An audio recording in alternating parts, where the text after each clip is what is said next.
All right, everybody, my name is Jacob Rodriguez, and today I'm going to go over how to close a sale. We are all in alcohol beverage sales. We all sell spirits. We work for Glazers Distributing, so I'm going to go into discussion about when you walk into an account, a liquor store in this case, what different types of ways that you can approach the customer in order to close the sale. The three types that I'm going to go over are the yes chain close, the physical action close, and the assumption close. I will give you a brief description on each type of close, go into a little bit of detail. Afterwards, you guys will be able to ask some questions pertaining to those three types of closes for any information that you might want in addition to what I'm giving you. So the first type of close is a yes chain close. That is when you try to get the customer or the manager, whoever it is that's purchasing the products from you, or you're attempting to get them to purchase the products, saying yes in hopes that when you finally bring up your important item, they will say yes. So for example, you know that the account sells a bunch of Tito's. So you walk in and you say, hey, do you need some Tito's for this weekend? To which you know that they're going to say yes.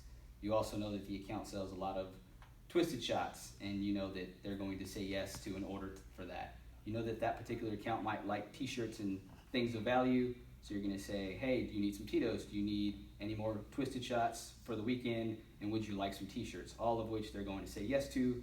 After that, you would then bring up maybe the harder item that you were trying to sell, which may be Dulce Vita Lime Tequila. So at that point, you're hoping that by getting them in that mood of saying yes, that they can follow a trend, and then when you ask them for the more difficult item, your hope is that now that they've been saying yes, they will continue to do so and give you a yes for that sale. The next type of close is a physical action close. That would be walking into an account with some sort of physical POS or points of sale.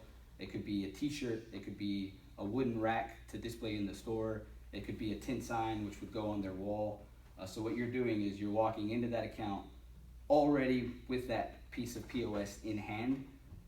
Normally accounts like things of monetary value, so if you walk into an account with a really nice tin sign that says, once again, Dulce Vita Tequila, they might like that sign so much that they're going to purchase product from you just so that they can keep that point of sale.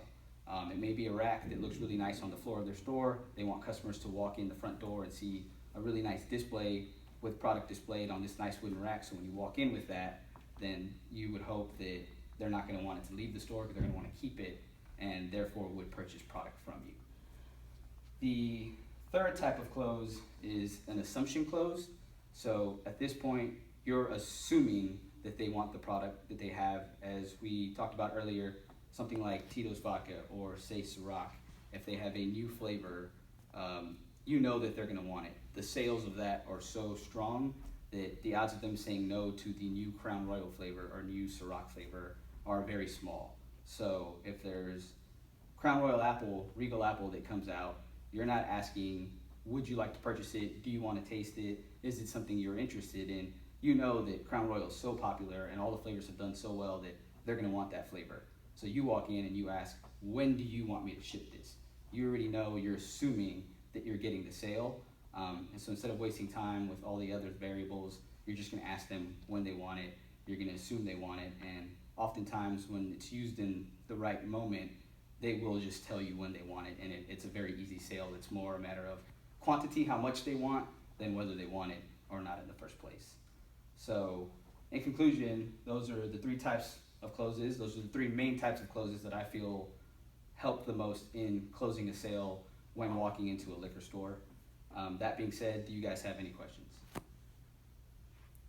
Where do you go from no?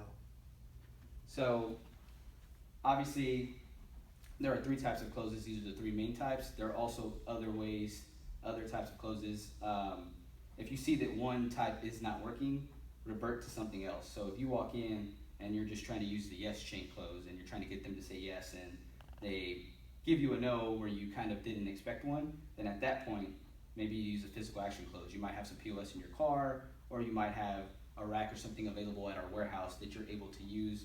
So you would hope that now this new thing being implemented into the deal would get them to purchase the product. Does that answer your question? Yep. Does anybody else have any questions? James, yes?